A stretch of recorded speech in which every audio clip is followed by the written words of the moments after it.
नमस्कार, आप देख रहे हैं न्यूज़ 24। मैं हूं आप सभी के साथ विपनेश माथुर। बात करते हैं चुनाव में मंगलसूत्र की। जी हां, लोकसभा चुनाव एक बार फिर से जनता के मूल मुद्दों से भटकता हुआ दिखाई दे रहा है। राजस्थान के अब यूपी में भी पीएम मोदी ने कांग्रेस के घोषणा पत्र को निशाना बनाया है। तो साथ ही ये इल्जाम भी जड़ दिया कि अगर इनकी सरकार बनी तो मां बहनों के गहनों सोने की भी कीमत लगाई जाएगी। ये लोग आपके मंगलसूत्र को भी नहीं छोड़ेंगे, उसको भी बेच देंगे। हालांकि कांग्रेस ने पीएम मोदी के बयान को झूठा करार दिया और साथ ही आचार संहिता के उल्लंघन का आरोप लगाते हुए चुनाव आयोग में शिकायत भी दर्ज करा दी है।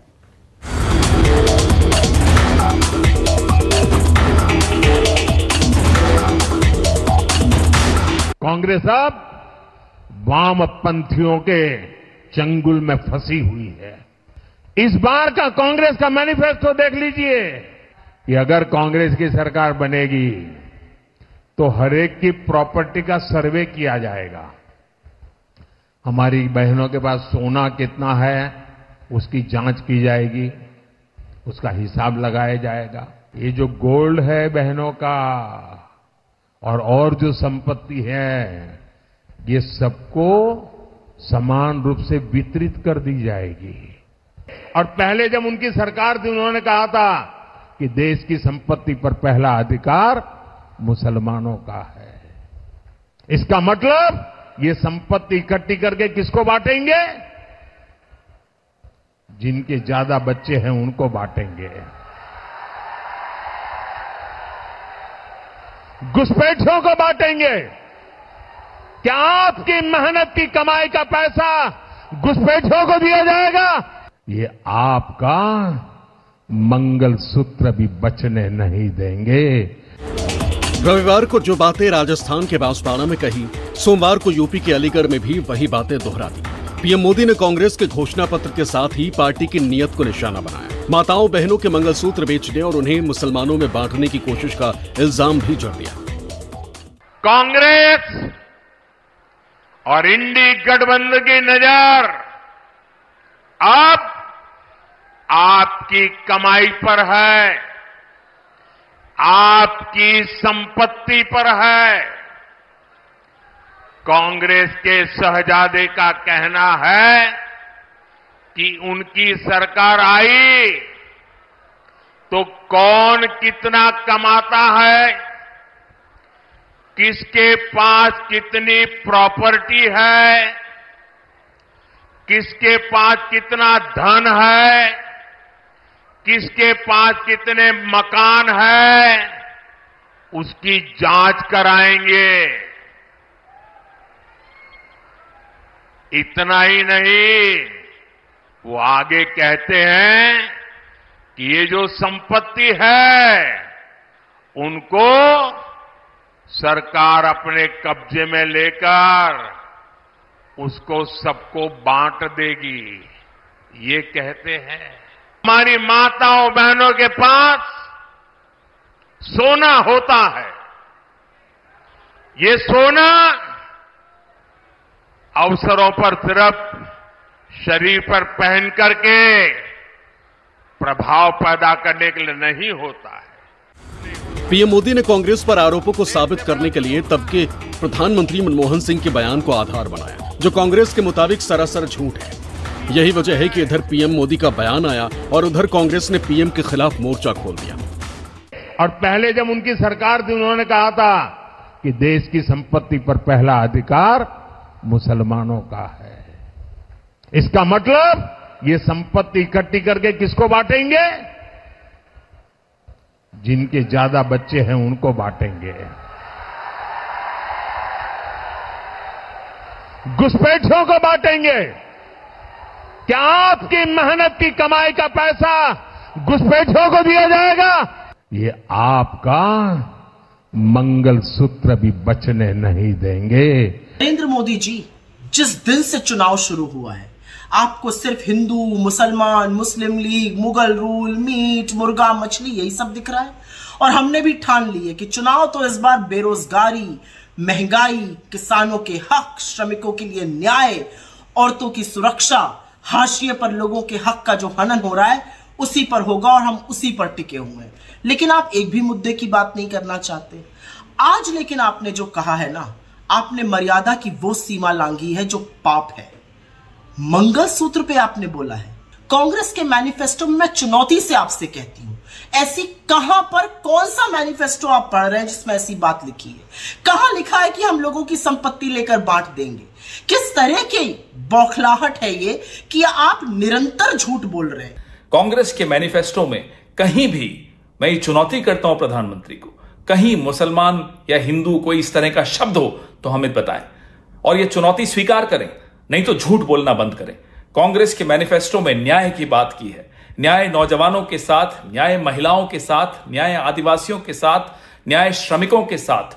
उसमें प्रधानमंत्री को आपत्ति है। आपत्ति हो भी क्यों ना, यह हमारा न्याय पत्र प्रधानमंत्री को आईना दिखाता है और उनके 10 साल के कृत्य दिखाता है। ये पूरे 10 साल इन्होंने हिंदू मुसलमान करके खत्म कर दिए। सवाल है कि पीएम की वो टिप्पणी क्या थी जिस पर 18 साल बाद तूफान खड़ा हो गया। तो सबसे पहले सुनिए डॉक्टर मनमोहन सिंह का वो बयान जो 9 दिसंबर 2006 को उन्होंने प्रधानमंत्री रहते हुए राष्ट्रीय विकास परिषद की बैठक को संबोधित करते हुए दिया था। We will have to devise innovative plans to ensure that minorities, particularly the Muslim minority, are empowered to share equitably in the fruits of development.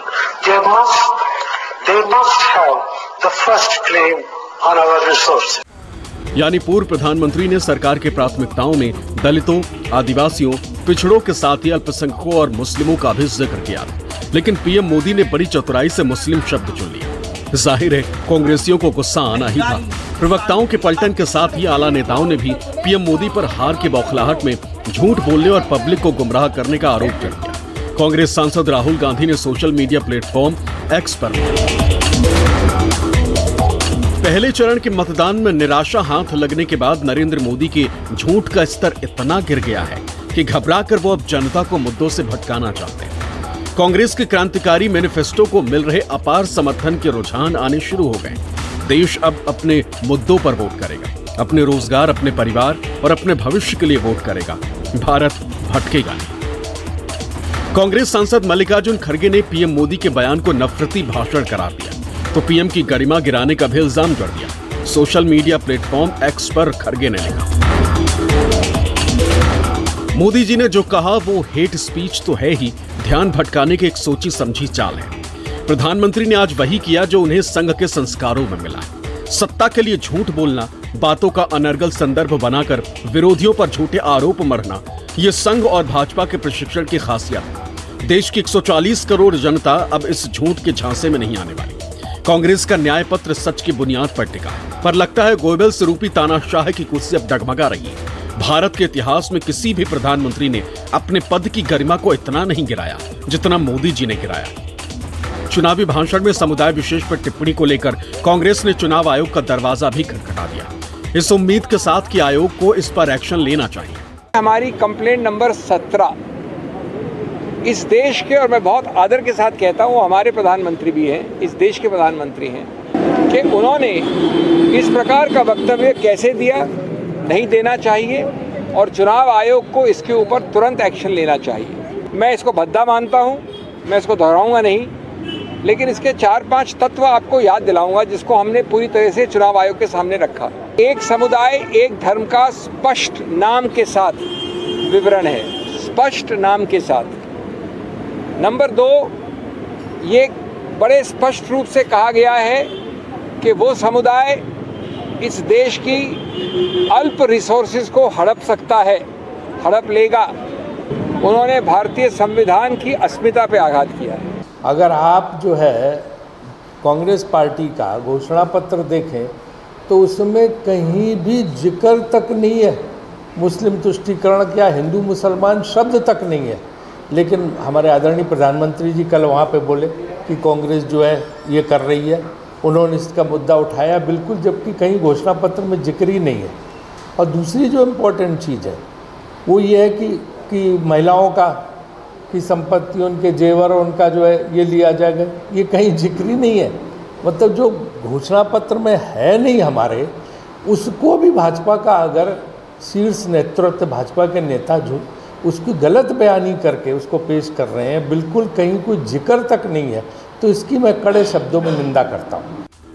जब से कांग्रेस ने अपना घोषणा पत्र जारी किया है तब से बीजेपी बेचैन दिख रही है, क्योंकि कांग्रेस के घोषणा पत्र में 30 लाख रिक्त पदों को तुरंत भरने का वादा है, तो वहीं रोजगार के साथ महिलाओं और बेरोजगारों को सालाना 1 लाख रुपए देने का भी वादा है। यही नहीं, कांग्रेस लगातार यह आरोप लगा रही है कि बीजेपी 400 पार का नारा इसलिए दे रही है क्योंकि वो देश का संविधान बदलना चाहती है, जिससे दलितों, आदिवासियों और पिछड़ों का आरक्षण भी खत्म हो सकता है। कांग्रेस के इन आरोपों का असर लोगों के बीच ना हो पाए, इसको लेकर बीजेपी के बड़े नेता सफाई भी दे रहे हैं, कांग्रेस पर झूठ फैलाने का आरोप भी लगा रहे हैं। दंगे, हत्या, गैंगवॉर, फिरौती, ये सब तो सपा सरकार का ट्रेडमार्क ही था। यही उनकी पहचान थी और उनकी राजनीति भी उसी से चलती थी। कांग्रेस, सपा जैसी पार्टियों ने हमेशा तुष्टीकरण की राजनीति की और मुसलमानों के राजनीतिक, सामाजिक, आर्थिक उत्थान के लिए कभी कुछ नहीं किया। देश को बचाने का, संविधान को बचाने का और लोकतंत्र को बचाने का चुनाव है। अगर आप इसको निग्लेक्ट करेंगे तो सोचेंगे आप आइंदा कभी डेमोक्रेसी को नहीं देखेंगे, कभी संविधान को नहीं देखेंगे। ये सब बीजेपी और आरएसएस वाले इसको खत्म करेंगे। मैं आज कांग्रेस पार्टी को पूछना चाहता हूं, आपके घोषणा पत्र में सर्वे की बात है या नहीं है? राहुल बाबा देश के नाम में स्पष्ट करे। और मनमोहन सिंह, आपके प्रधानमंत्री ने कहा था संसाधन पर पहला अधिकार माइनॉरिटी का है, आदिवासी दलित का नहीं है, आदिवासी दलित का नहीं। भाई और बहनों, देश भर के मठ मंदिर और सबकी संपत्ति पर जो नजर है वो पैसा कहां जाना वाला है? मनमोहन सिंह को याद करो, उन्होंने कहा कि पैसा पर, रेवेन्यू पर, संसाधन पर सबसे पहला अधिकार माइनॉरिटी का है। हिंदुस्तान का एक्सरे कर देंगे, दूध का दूध, पानी का पानी हो जाएगा। पिछड़े वर्ग को, दलितों को, आदिवासियों को, गरीब जनरल कास्ट के लोगों को, माइनॉरिटीज को पता लग जाएगा कि इस देश में उनकी भागीदारी कितनी है। इसके बाद हम फाइनेंशियल और इंस्टीट्यूशनल सर्वे करेंगे, ये पता लगाएंगे हिंदू किसके हाथों में है, कौन से वर्ग के हाथ में है। और इस ऐतिहासिक कदम के बाद हम क्रांतिकारी काम शुरू करेंगे। जो आपका हक बनता है वो हम आपके लिए, आपको देने का काम करेंगे। कांग्रेस पार्टी सदा सदा राम विरोधी रही और कांग्रेस पार्टी सनातन विरोधी रही। मैं बताना चाहता हूं, आप बताइए, क्या यही कांग्रेस पार्टी यूपीए की सरकार नहीं थी? क्या मनमोहन सिंह प्रधानमंत्री नहीं थे? क्या सोनिया गांधी चेयरपर्सन नहीं थी? जब आपने कोर्ट में एफिडेविट दिया कि राम काल्पनिक हैं, राम का कोई ऐतिहासिक वजूद नहीं है, कि सत्ता में आएंगे तो 2 करोड़ नौकरी देंगे, लेकिन आज पीछे मुड़ करके देखो 10 साल में नौकरी तो दूर, इनके हर फैसले ने न केवल नौकरी छीनी है बल्कि हमारे रोजगार के अवसर भी खत्म कर दिए हैं। आज हालात ऐसे हैं कि पढ़ने लिखने वाला नौजवान 90% अब बेरोजगार हो गया, उसके हाथ में नौकरी नहीं है। इसको डिवाइड कर रहे हैं, बर्बाद कर रहे कांग्रेस वाले। तुम्हारी जो संपत्ति लूट ले रहे, अरे भाई संपत्ति हम नहीं लूट रहे, संपत्ति आप लूट रहे हैं चंद लोगों को। सही है, मैं केरल से होके आ रहा हूँ, प्रचार में मैं उत्तराखंड था, मैं चंद्रपुर था, उसके बाद जम्मू कश्मीर था, उत्तर प्रदेश था, आज यहाँ पर हूँ, परसों राजस्थान रहूंगा, कल अकोला रहूंगा। मैं पूरे मुल्क का मूड आपको बता रहा हूँ, पूरे मुल्क का माहौल बता रहा हूँ।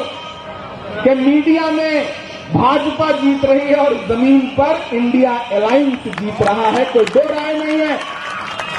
प्रधानमंत्री पहले फेज का इलेक्शन हो चुका है, प्रधानमंत्री जी का चेहरा उतरा है, अमित शाह जी की जबान लड़खड़ा रही है, आपने झूठ बोलना शुरू किया है। एक आध फेज का और इलेक्शन होगा तो हो सकता है आप किसी मीटिंग में रोने भी लगे, क्योंकि आपको अदाकारी बहुत अच्छी आती है। बीजेपी ने अपने घोषणा पत्र में देश को आगे ले जाने की बात कही, लेकिन सरकारी नौकरी को लेकर पूरे घोषणा पत्र में कोई बात नहीं लिखी। विपक्षी दल ये सवाल कर रहा है कि सत्ता में आने से पहले जो लोग आम आदमी के खाते में 15-15 लाख रुपए देने की बात कर रहे थे, सालाना 2 करोड़ नौकरी की बात कर रहे थे, वो अपनी घोषणाओं पर चुप्पी क्यों साधे। ये इल्जाम भी लगा रहे हैं कि चुनाव में हार के डर के कारण ही बीजेपी धर्म, मंदिर और हिंदू मुसलमान की बात कर रही है। Bureau report, news 24।